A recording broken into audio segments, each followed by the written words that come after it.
All right. Hey, Honey Wash Day. This is Toksa Hour. I am Maggie Ross, and I am live from Porcupine, South Dakota, along the Porcupine Creek where the porcupines roam. I will never, probably ever change that opening. It's a I good am one. joined, yeah, I am joined by my dear good friend, Chas, my mushke. She joins us from the Cheyenne River Indian Reservation, also known as the Four Bands. Four So, good bands, morning, right? Chas.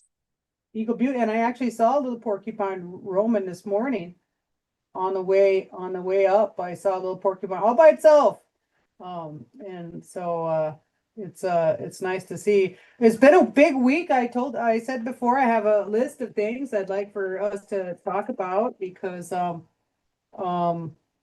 it was been a big week, The first thing I wanted folks to know, and I just shared it on Facebook, but the Ohio immigration rights group just shared a report that they did that talked about how they had like 87 child sex offenders working for the Border Patrol and for the ICE. And that all of they didn't even they haven't even like really monitored those guys. And I think that that kind of goes with the next thing that's on the list too, which is that the House passed the giveaway to Israel. The House passed that last week to combine our two armies, and I think we have to remember that Israel is like a haven for pedophiles, and and rape is a weapon of war and of genocide, right? So I think that we know for a fact that Israel has taken over our Department of Homeland Security because the Twitter was based in Tel Aviv. It was started in Tel Aviv. I'm sure all those guys are just pissed off at Elon Musk when he let the where all the accounts start, where he let that leak for a second, and then just let so everyone knows that the Department of Homeland Security for the United States of America was started in Tel Aviv. And so we know that that Israel's in charge of the Department of Homeland Security. And last week, the House gave them permission to run our army. And I think it's because uh, a lot of Americans aren't cooperating with the war. I've heard kind of whispers here and there that folks are really not in favor of this war with Iran. The troops aren't really in favor of it, and so probably they put Israel in charge. So when the time comes, they will be willing. I'm sorry, willing to kill civilians because we know that that's what they do. They've done in Israel or in Gaza, and that's what they're doing in Lebanon. And that's what we did when we targeted that girls' school. So I think that with the situations with the race wars, I guess, that are happening right now with all the well, and then another shooting in Madison. They had the shooting of the guy. They had three people down on him and shot him in the head. And Madison apparently is shutting things down, which is great. They need to shut stuff down. We need to shut down the entire country. The way that um, what the ICE is acting, and the illegality of every single freaking thing the Trump administration does. It's calling for us to shut stuff down. So anyway, those are the three things I wanted to talk about. One other thing I want to talk about, they're all kind of combined. I think that the military, the police, and the empire are all together trying to expand itself. And I was thinking last week that I was saying Jewish supremacy, like that was something, and I've sort of refined my thinking that, this is just plain old white supremacy. This is plain old like those people, Israelis, they're from Europe, they're all white, and Benjamin Netanyahu, he's from Philadelphia, right? He was born here in the United States. So these are just white people continuing to just take land from indigenous people, and it's pretty obvious. So, what'd you think about all that stuff this week? Um, I was down that rabbit hole and a couple others, but I saw like it's like, okay, we're all stressed out because the House passed it. Then it went to the Senate, kind of sat there for the Senate. The House attached the Saves Act to that bill when they passed it. And then Marjorie Taylor Greene, she put out a TikTok about how there's two votes. There's two votes to get something to the floor or whatever. The first vote is to oppose, what is it? To oppose, like you're officially saying you oppose this, or this is a no deal, or you don't support it. And she says that when you vote like that, then that means that you're bucking the system, you're bucking your own party and all of that. And so the only one that voted no to the approval or to send it on to the main vote was Thomas Massey. And then it got to the second vote, which she said, then you figure out, then they can figure out who can vote or who's safe voting or whatever, you can do that. And so then 6 other Republicans joined Thomas Massey in that vote. And so, but it didn't matter because there were 7, I think it was 7 or 8 Democrats that went over and voted to pass it on that second That's right. vote. That's right. So the first vote, all of the Democrats stood their ground and voted no. And then Thomas Massey was the only Republican that came over. And then on the second vote, then Democrats went over and voted, kind of they switched. So keeping their Israel relationships intact, I guess. So that was one thing that I was kind of listening to and paying attention to about the voting system. And so Marjorie Taylor Greene says you always, you want to communicate with your people and tell them to vote no on the first vote, to oppose it at the first vote, because it doesn't matter, really doesn't matter after that. And then so then it went to the Senate, and then Trump's press secretary lady, speech person or whatever, that Caroline lady, she came out and I guess they like threatened the Senate, right? Like threatened John Thune, all of this stuff, because he wasn't putting it on the floor to vote. And so he put it on the floor to vote and it failed.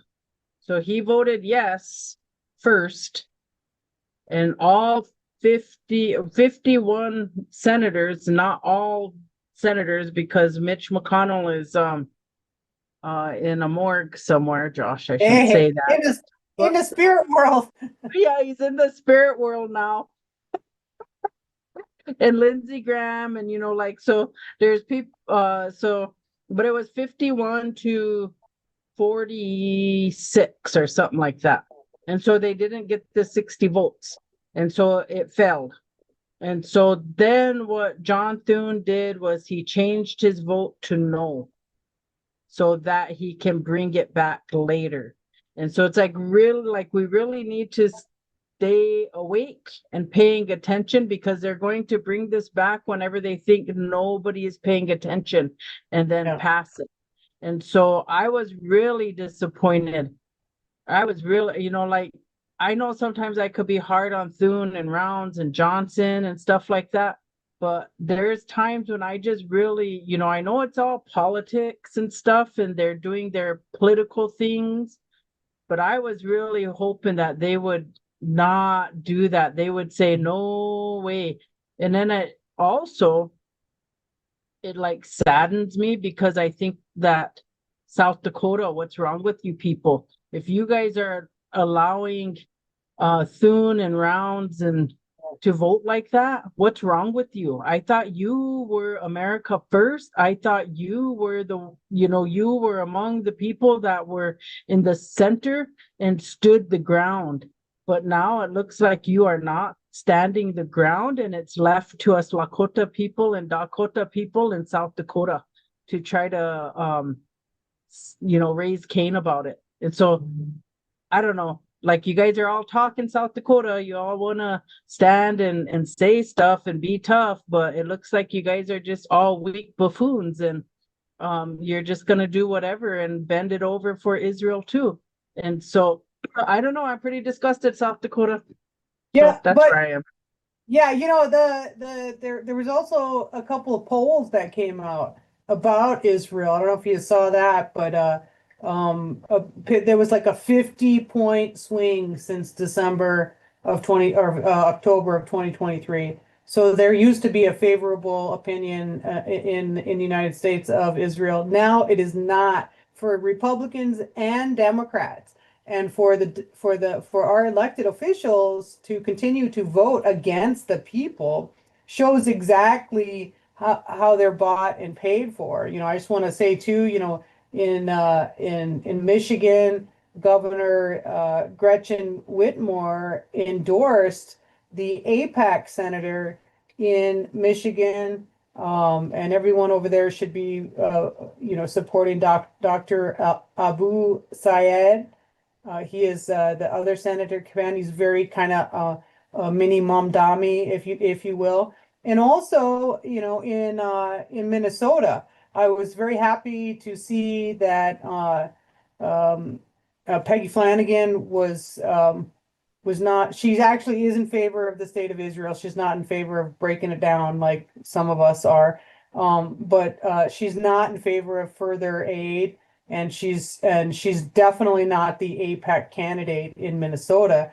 That is Angie Craig. And so there's definitely showing up. Is she running? What is she running for? Peggy Flanagan's running for Senate in Minnesota. You didn't know that? Oh, I didn't know that. Oh. Yeah, I'm so excited for her. And I honestly was like, because Peggy's my friend. I've known her since for 30 years, since I started organizing. She used to work for Wellstone Action.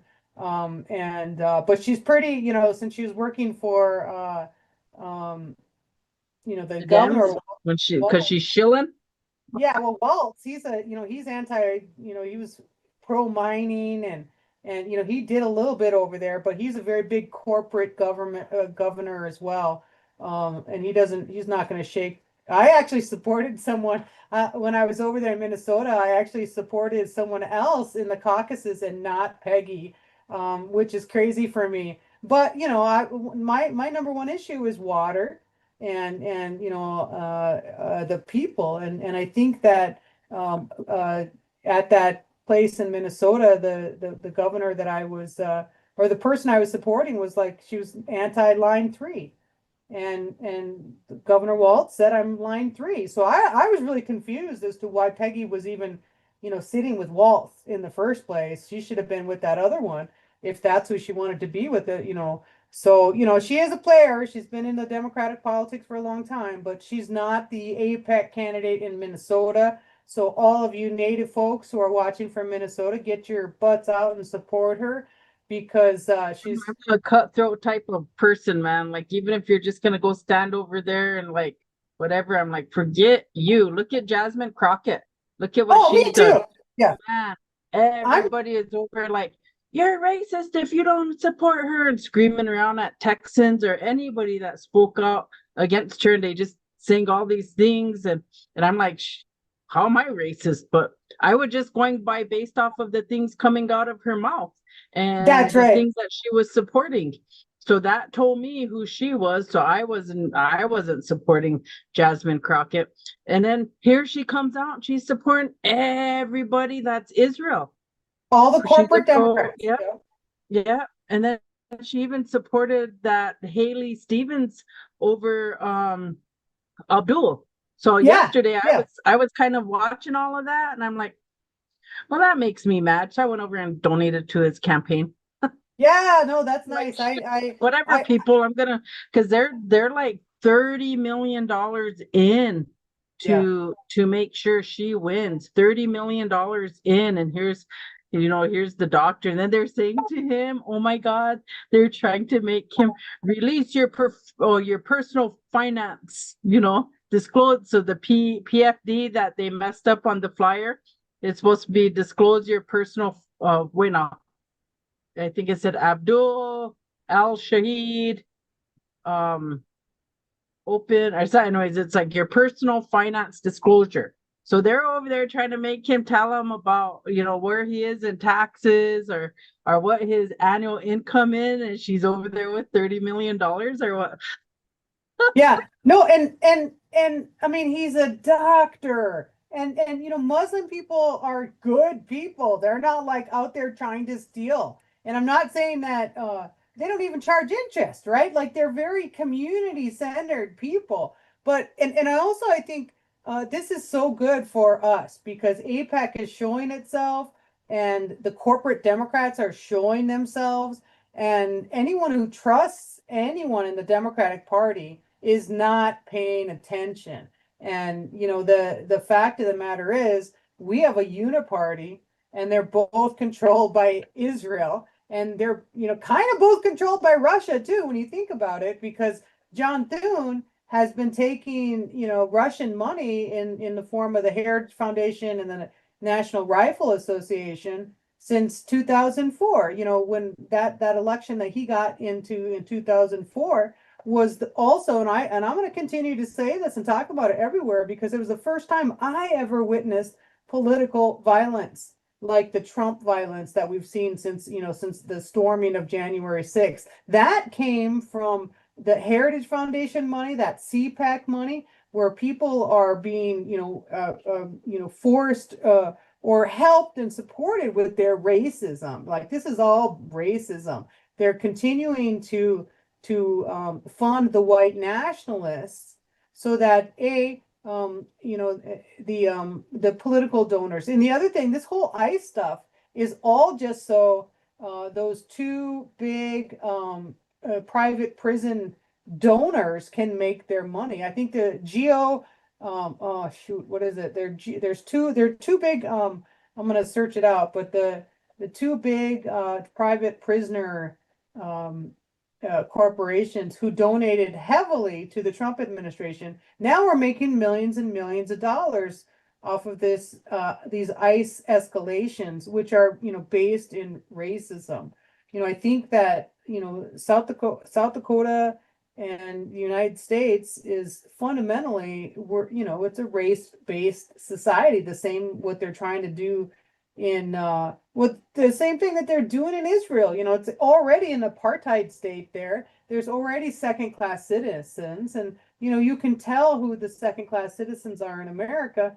We're the majority of the prisons, right? And this whole replacement theory, I made a TikTok about it. You're gonna be replaced, white folks. Like it's happening. The people of the global majority, we outnumber you.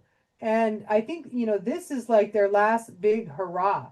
And it's all all Israel all the time. So when you see people like Jasmine Crockett, and you see people like Gretchen Whitmore, and all these other people who the media create. And the other thing, the last thing I was on my list was the White House press correspondence dinner. Did you see anything from that? First of all, his speech. He's a disgusting. That was the worst. Because normally those are supposed to be like comedy or whatever, but then he didn't even have the punchlines, and he didn't even have like the tone for it. He's like blah blah blah blah.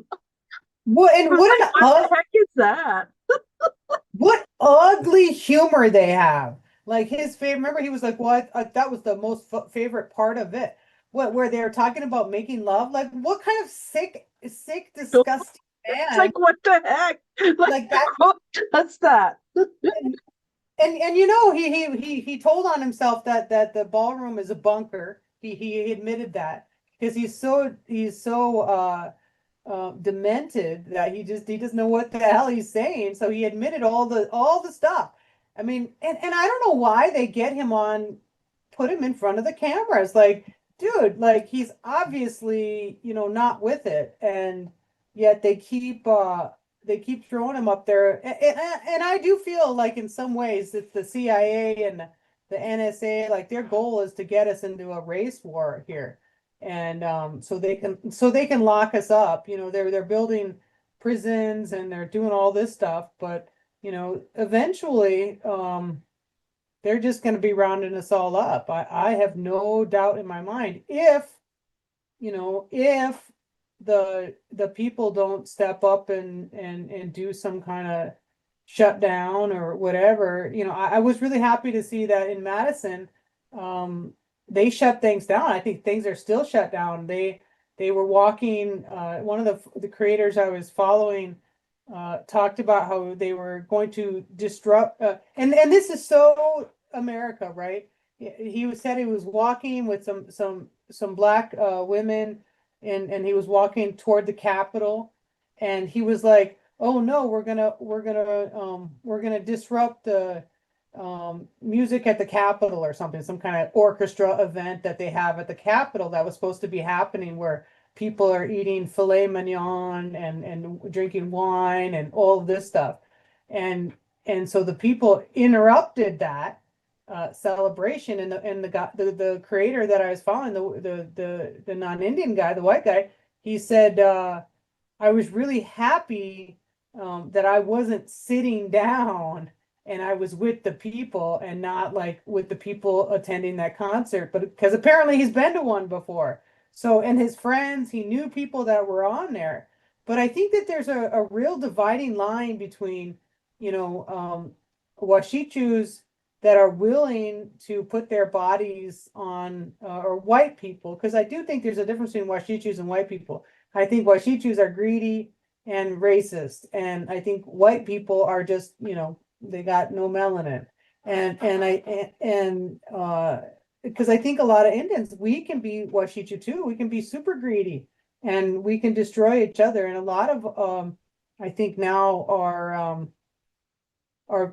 leaders. Yeah, I was thinking, and I was going to tell the story too. When I was working out in Rapid City, we were working on the community conversations, and we had these series of community meetings. And at one of those community meetings, one of the homeless, the houseless relatives came up, and he was in there.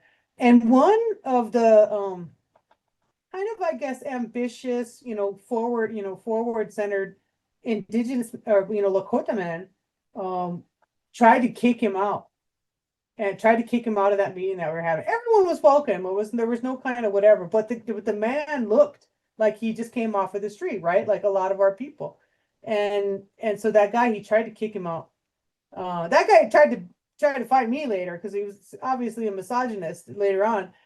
But the fact that he, when he saw that man, wanted to kick him out, he didn't want all the other white people that were there to work on racism to see him in him, right? He didn't want those white people to see him like that homeless relative. And so I think a lot of us, as Indigenous people, we have that internalized racism. And we look at these people on the street, and we see homeless people instead of we see relatives. And I think that's because that racism is and the poverty is sort of defining for a lot of people, and they never go beyond those confines of that paradigm that they've been thinking since they were children, right? So they grew up in a scarcity, and with some violence and all of this stuff. So people are still thinking like they were kids a lot of times, and that when you're in that place of chaos and trauma, you don't see the full world. You don't see the natural world. That's why they do a really good job of traumatizing us through the media all the time. They're always showing negative stories of Black folks or Indigenous people.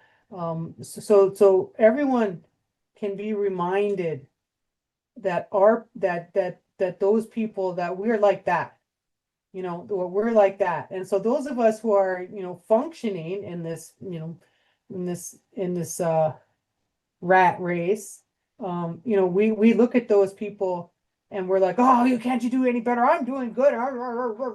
And we do the job of destroying our communities through shame and competition and all of that. And so I think that in order for us to look at this Israeli position, this change in Israelis' public opinion, for us to get them to take another leap and say, oh, hey, maybe, Turtle Island could be free too. And what is the basis of our society, right? Because it's based in racism.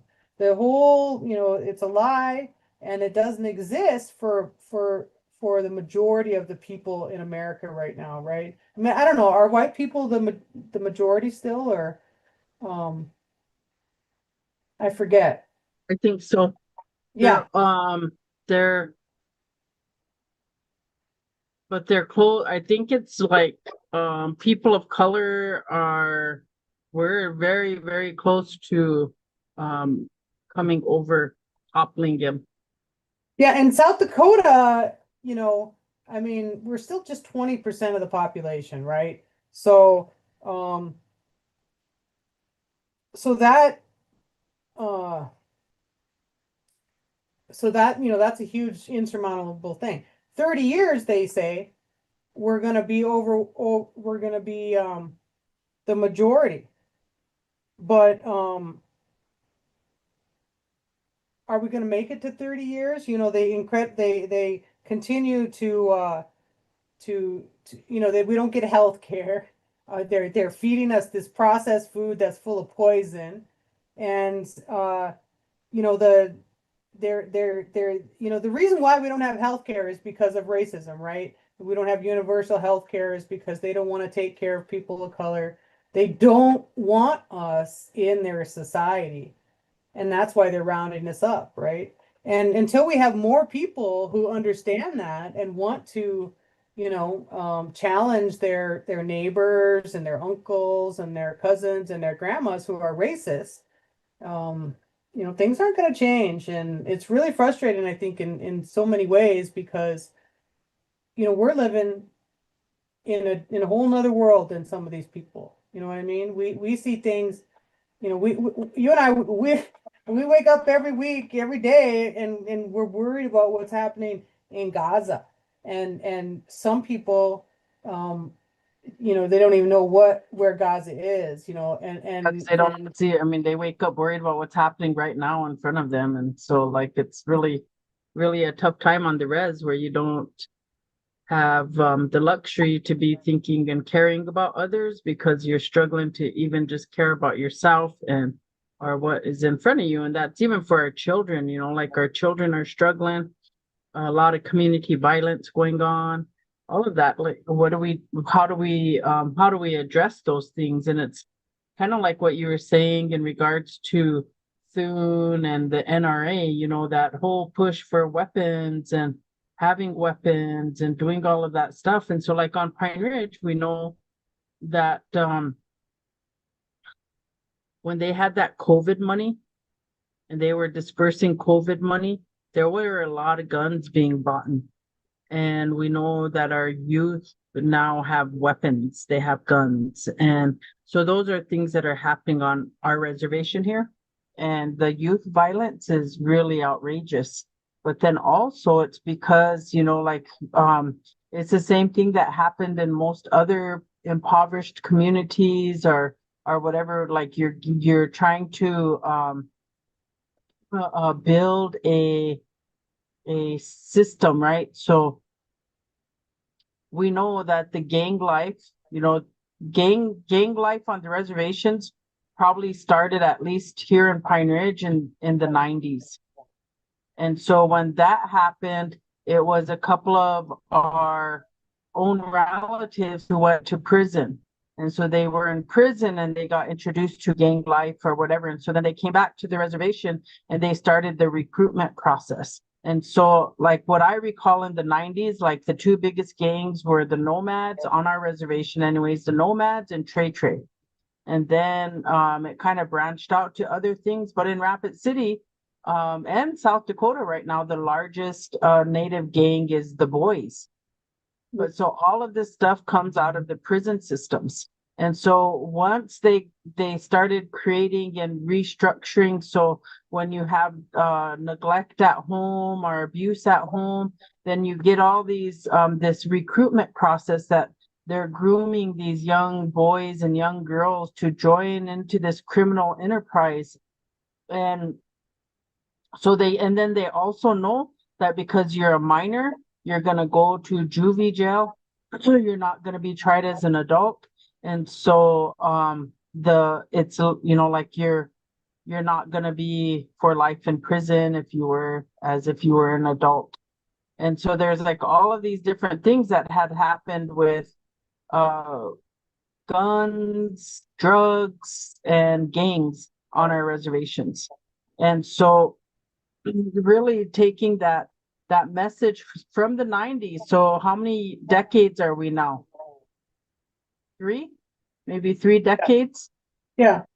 Building gang life on our reservations. And so when you're trying to talk about Lakota identity and try to talk about these things, it's not really resonating anywhere because that culture of gang life is already ingrained into everybody here.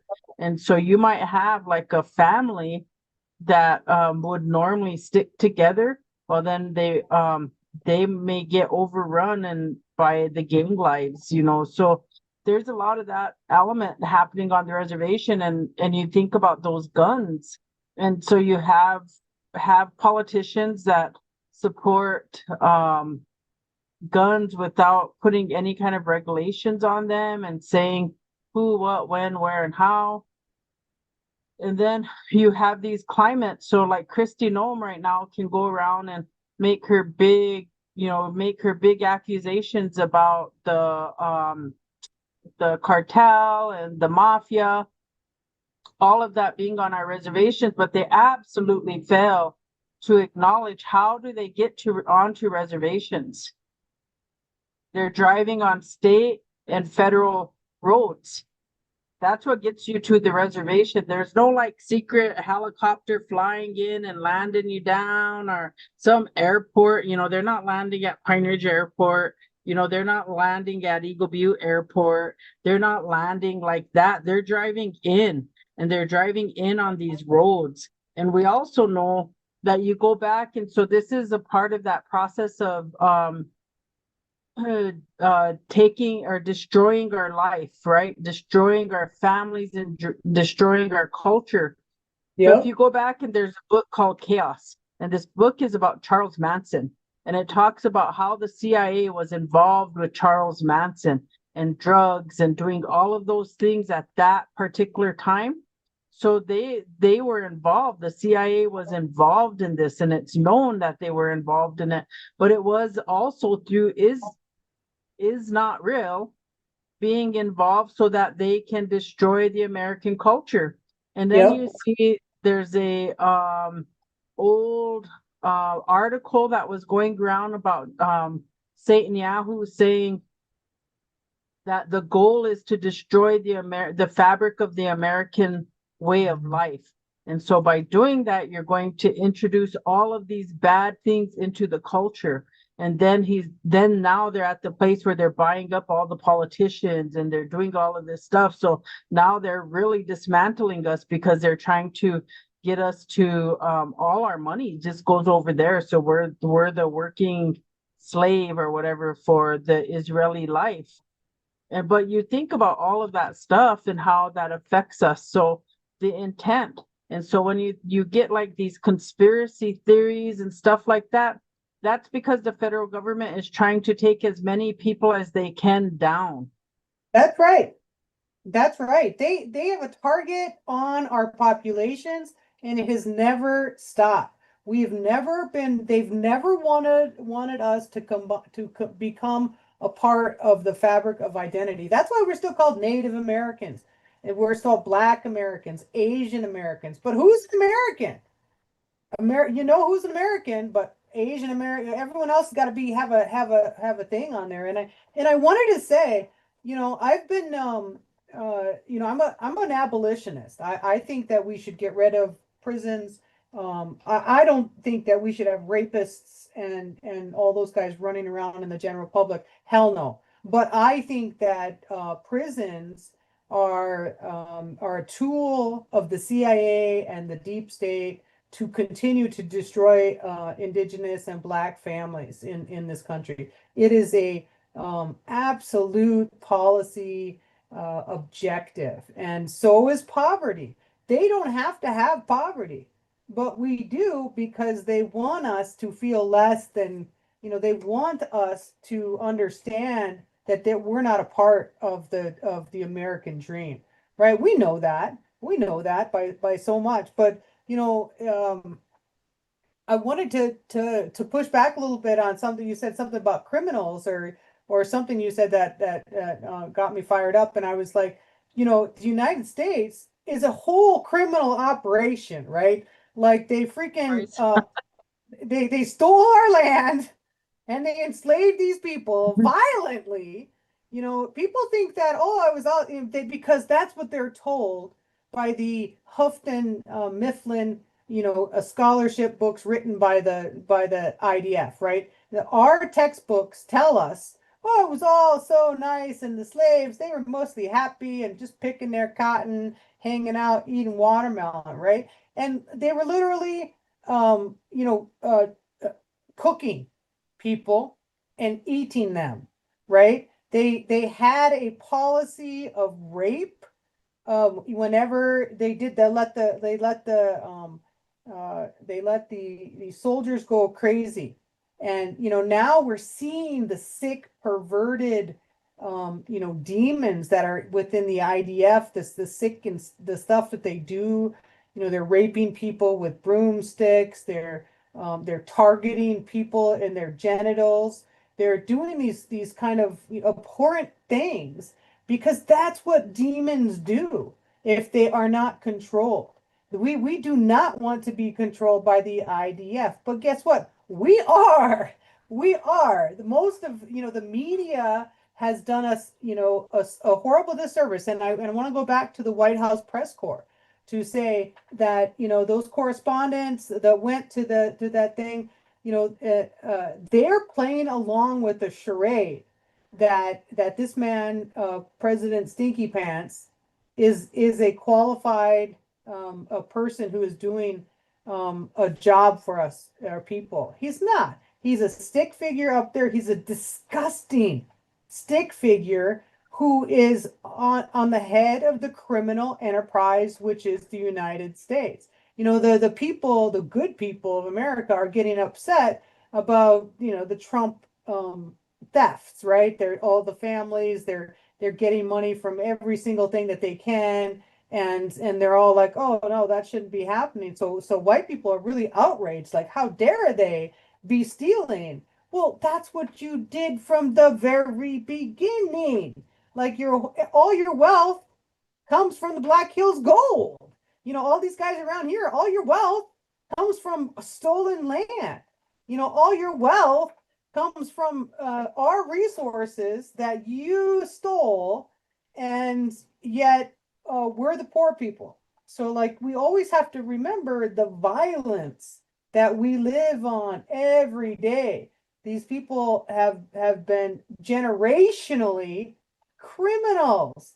Like, that's why white people get so discombobulated when you start talking about racism, because this criminality is embedded in their genes. Like, from the very get-go, 3 or 4 and 5-year-old white kids know the difference, right? You'll always see our people are like, oh, we don't think, oh, it's true, because we're all just like, whatever, you're here, whatever. But white people, you don't hang out with those kinds of people, and you can see that they traumatize their own kids by the patriarchy, and it really just destroys the fabric of the possibility of community. when you have the patriarchy and this criminality, that the shame that these guys are walking around with. They're walking around and they hate they hate us, but really what they do is they hate themselves, because we have the moral high authority. We have the moral authority. Us guys and indigenous people and black people in the United States, we are the moral authority. Like we can live and see what's happening without like cowering in the in the back room with our shotguns ready to shoot whoever's coming at our stuff. I mean, when you threaten the resources of white people, they go nuts. They go nuts. And that's what's happening now. All these people they're gonna be replaced. They see the writing on the wall, and these other foreign governments, they don't really give a shit about our community. They want to get their needs met. And the United States is a cheap, cheap date. John Thune is a cheap date. He started the violence in that war, in that, $46 million they raised, if you recall, in that 2004 race against Tom Daschle. They targeted South Dakota, and they spent $46 million here to get John Thune elected. And he had a violent mob outside of his office, outside of Daschle's office, the night before the election. Dude started the political violence and has just been hanging out here looking like a good guy, tall basketball player, all like cowboy-ish, looking, like whatever. He's been doing that, but living high in the hog and supporting his donors, Russia and Israel. And the rest of us, all of us, are just being manipulated by the deep state and the media. It's just, we just don't know. Well, and I'm gonna say rest of them, because like I said, we're woke, me and you.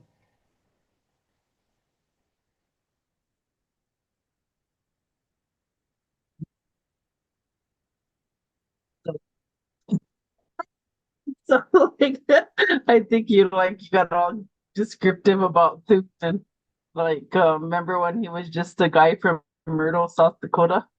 Yeah, who never returned his library book.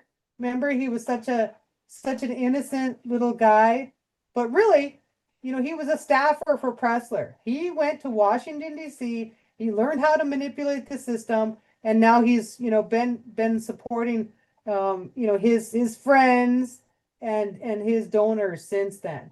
And he doesn't give a shit about One the of the people. things I think we don't realize is that so for a long time, probably ever since Israel became Israel, and they started putting money into our elections. Like there's a whole story about that, like how they would like Barack Obama, like how they identified him early on as a candidate to support and like all of that to fund. Tom So there's a Daschle. lot of, yeah, there's a lot of people. Stephanie Herseth, Yep. there's a lot of people that like, how do these guys become these people? How do they become, so while they start grooming you at a very young age, like Dusty Johnson, like what makes him anything to be supporting? Well, somebody took him under their wing and then started like working him, and then you got him. And so in the chat there's this question about what about Brian Bangs? And Brian Bangs is running for Senate. I believe he's running against Rounds. Is it Rounds? Yeah, I think he's running against Rounds. But the last time he ran as a Democrat. Well, this time he's running as an independent. Yeah. And so his whole like really getting burnt. And this is the thing. Remember we talked last week, I believe, about what's his face over there that does the Dakota News or whatever, that newspaper. What was Oh, his name? Steve Hilden. Oh, Steve. Is it no, Steve? he's the Steve Hildebrand was the campaign manager for Right. And Obama. he runs a WordPress thing too Oh, that does he? puts out, I don't. yeah, I've been yeah. kind of out So of the political so he blogosphere. so when you think about the control that guy has and what they can do, like Rick Whelan, what they did to him to not get him elected. So it's the same kind of thing. Like we may want these people to represent us, but then it's the same thing that's happening over there in Michigan, happening over there, like with Kentucky with Thomas Massey. It's like you have these outside entities that pour millions of dollars into campaigns to expose somebody. And so then they want to go and like expose, remember the guy up there running against Susan Collins, that Plattner guy? So then they dug into his background, all of this stuff, and pulling out all the dirty, ugly deeds of his past or whatever. But they don't do it to the other person. They didn't even do it to Donald Trump. They didn't put the millions and billions of dollars into exposing him. They didn't do it to Lindsey Graham. They didn't do it to all the people that are in the Epstein files. They didn't do that to them. But yet a common person like you and I, all of our past mistakes are going to get aired for dirty laundry, and we're going to be labeled bad people. And so you think about all of that process of how long. And so I wanted to share this. This was one of my rabbit holes, and it kind of might fall in line with where we're at this conversation. So I don't know how I ended up being on this thread in TikTok. It came up about Sephardic Jews.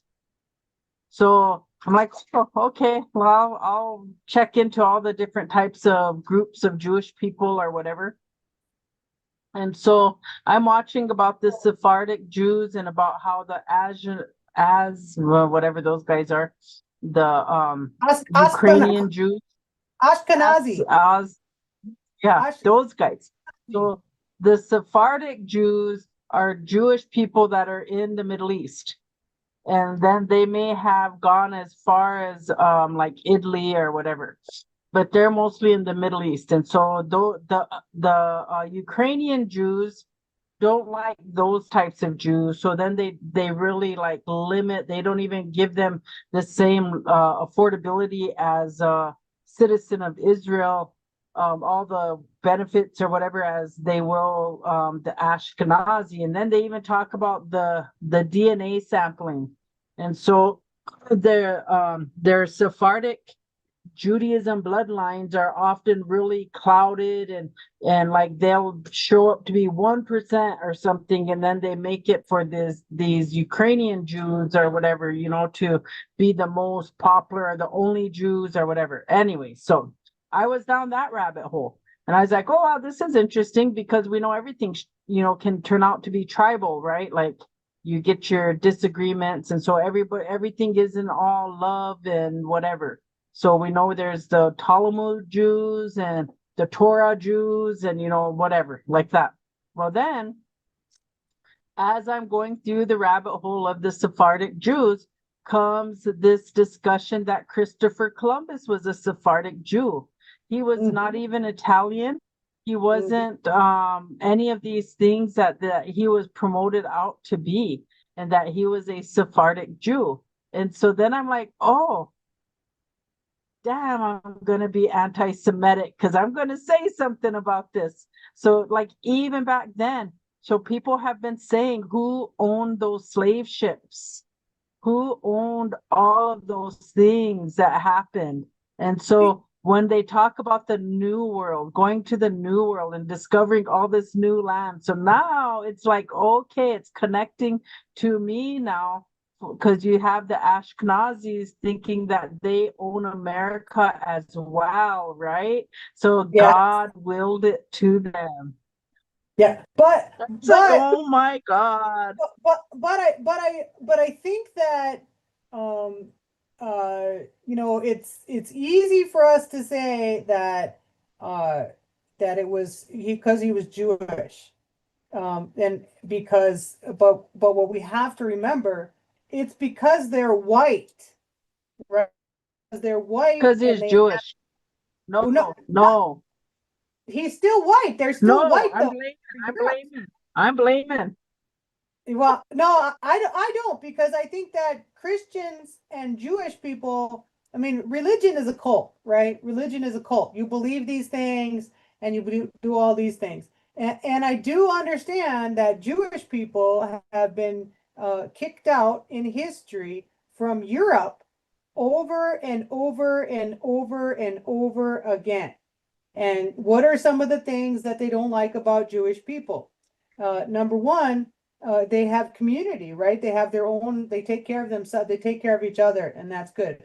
And white people, we don't have that. It's dog eat dog, right? We're this on top, and you gotta get to the top. So I think that that it's easy for us to say that they're it's because they're Jews, but the church and the narratives at the time said, no, these people aren't human even. And so the church sort of allowed for the colonization by saying that these aren't human. And the Jewish people, right, I do agree. I saw So that thing about So I'm gonna say this too, that so the Sephardic Jews are the ones that the Roman Catholics or the Roman people forced into Christianity, and they forced them to eat pigs as well. So this kosher, whatever that, so they did that to them. So even though Christopher Columbus was a um Sephardic Jew, he was forced into Christianity. So that's how they were able to survive. But the reason they yeah. did that is because of their and this is so crazy. Like I don't know, like I don't really mean to be all like this about talking about the Jewish belief systems, but it's just kind of very Oh, rabbit hole interesting. But so they said that the yeah, reason why the Roman, because the Rome fell, right? Rome was falling. And so the church is what was kind of, so they took the church and then they needed money. And so then that's where they started forcing the Sephardic Jews into Christianity because they needed their money. that's right. And so Like, so then it just kind of like this whole thing.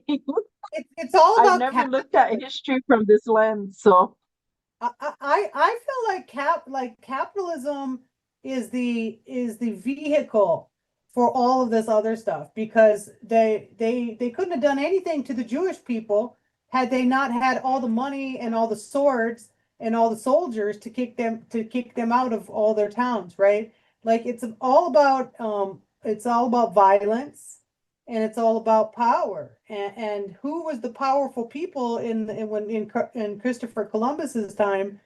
The Catholics. So of course he went to Spain and he said, please let me go and do this on your behalf. And was it because he was a Jewish person that he enslaved indigenous people, or was it because he was a Catholic? I think, or I mean, a capitalist. Like I do think that, that looking at people as resources is the same as looking at land as resources, right? Like if you look at the land and the people as something that you can profit from or utilize to make yourself better, then that's capitalism. And I do all this studying about whiteness, and I think it's because my mom is not Indian, right? So I have this like inherent guilt of white people, and I do have some ancestral guilt as well. My grandfather was a brigadier colonel in the U.S. Air Force. He dropped bombs in Vietnam, probably killed a bunch of Vietnamese people. So in my genetic makeup, I have both the colonizer and the colonized, and I could have gone either way. We all could go either way. And guess what? It's a lot easier for you to go ahead and be quiet and sit there and make money. So it's so much easier because everyone else is doing that. But when you go this way, the red road, that's why they say it's the harder road to go because everything's a relative. And so if someone in Gaza is some baby in Gaza is being targeted, that's our little relative, and we have to hurt for that. And a lot of people have lost that empathy. Capitalism and white supremacy destroys that empathy. And, empathy is what defines us. And, people who can hurt other people are, you know, or I think they're capitalists and white supremacists. The whole idea of America, the whole idea of Israel is white supremacist, right? It's not the Jewish people from Gaza who are rising up and killing their Christian neighbors. No, it's the Europeans coming to try to find other places. They went to Argentina, they went to Chile, they went to other places before they settled on the Middle East. And they settled on the Middle East to create Israel so that they could control the oil. It's all about capitalism. Like, none of this has anything to do with race and religion. I really, really do believe it's all about capitalism. They use I race. agree with that, but I just think it's very interesting that you go back and you look at the study of human behavior, and then you go and you look at that. So capitalism wasn't born yet whenever Christopher Columbus got on that ship and got lost, as they say. So it wasn't born yet. So it's about another century or so away from being, at least becoming born as the idea of money and all of that. So it wasn't, as a theory or whatever, it wasn't born yet. So things that happened at that time. So Sephardic Jews were dark skinned, they were darker skinned, and Ashkenazi Jews are light skinned. And so supremacy does become an issue. But also I think, like, for Ashkenazi Jews, it becomes this thing about land. So they're trying to make a claim. So for Israel, they're trying to make a claim to this land, but then they exclude all other Jewish people. They're the only Jews that matter. And so then it's the same thing for Christianity. So you have all these Christians in this world, but the Christians of color don't matter as much as the white Christian. And That's so right. then Right.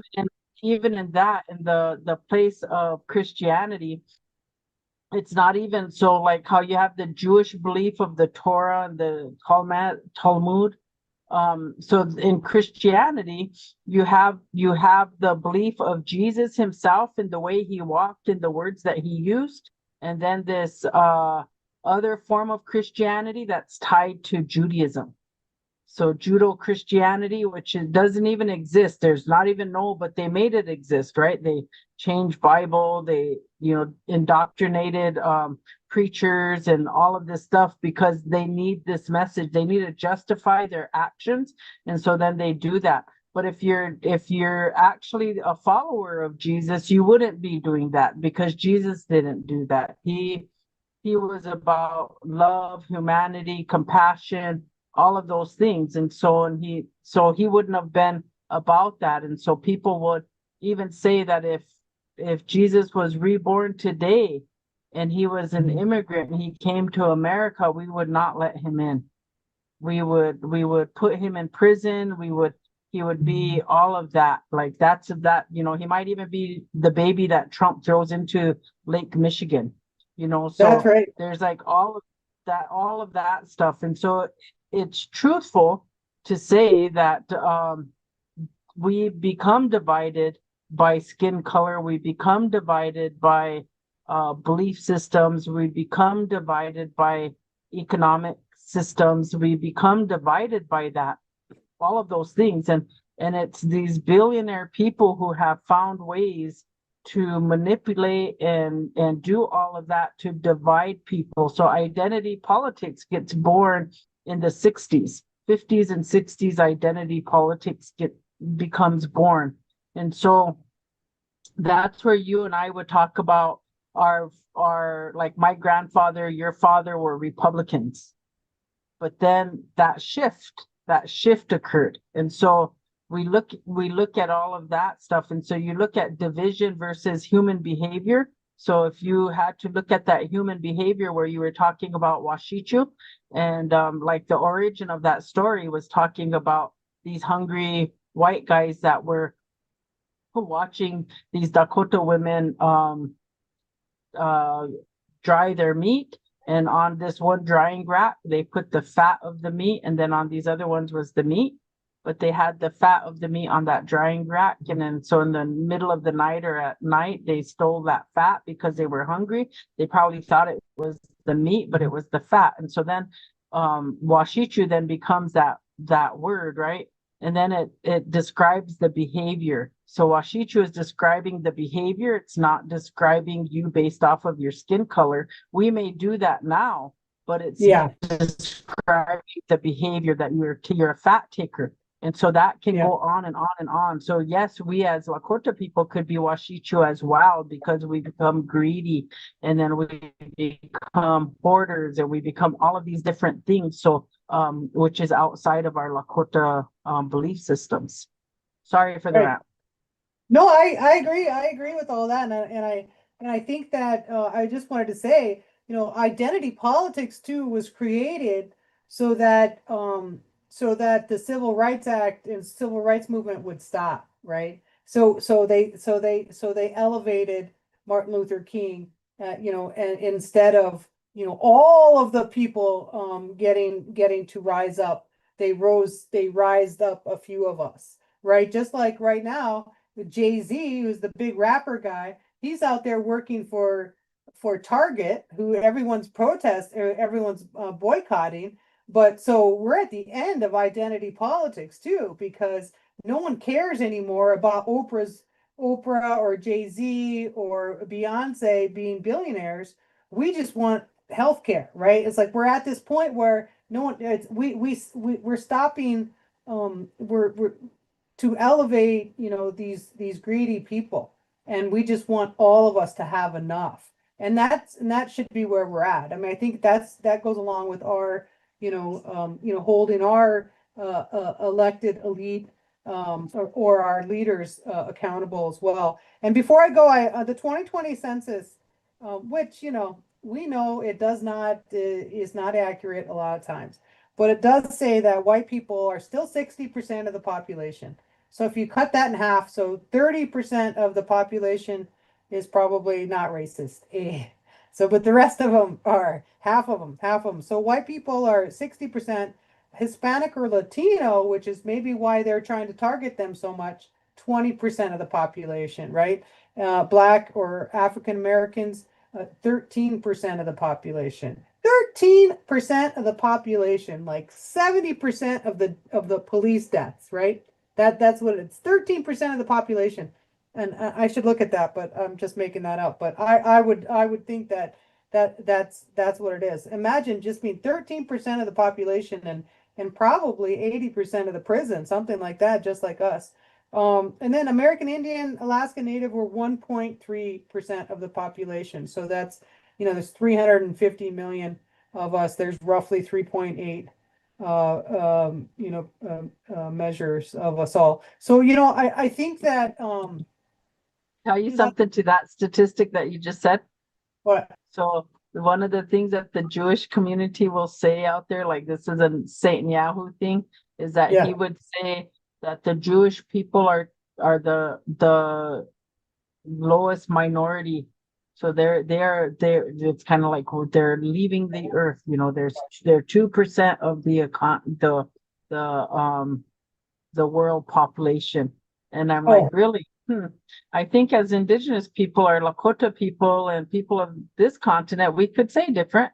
Like, and so you just said that. So that's well, and most Jews live in New York City.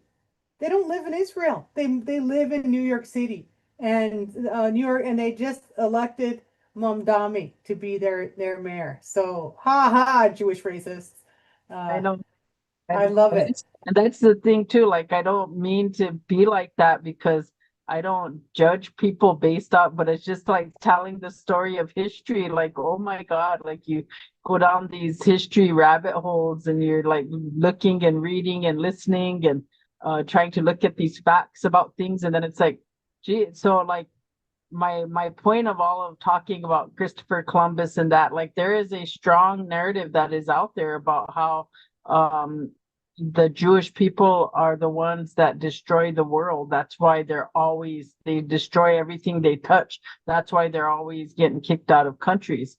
Is that true? I don't know, but there's a narrative that says that. And so when you go back and you look at history in this way, then it kind of, and it was the Jewish people themselves talking about this, being Sephardic Jews and all of telling their own history. So I'm just listening to them talk and tell Well, their history. So it isn't like it was some racist person that came out and told, was spreading all of this. This is them telling their own story. So I'm listening to their story and I'm like, oh, you guys are falling in the narrative, because the yeah, way, I mean, even they're just telling their own story, but their narrative got shaped.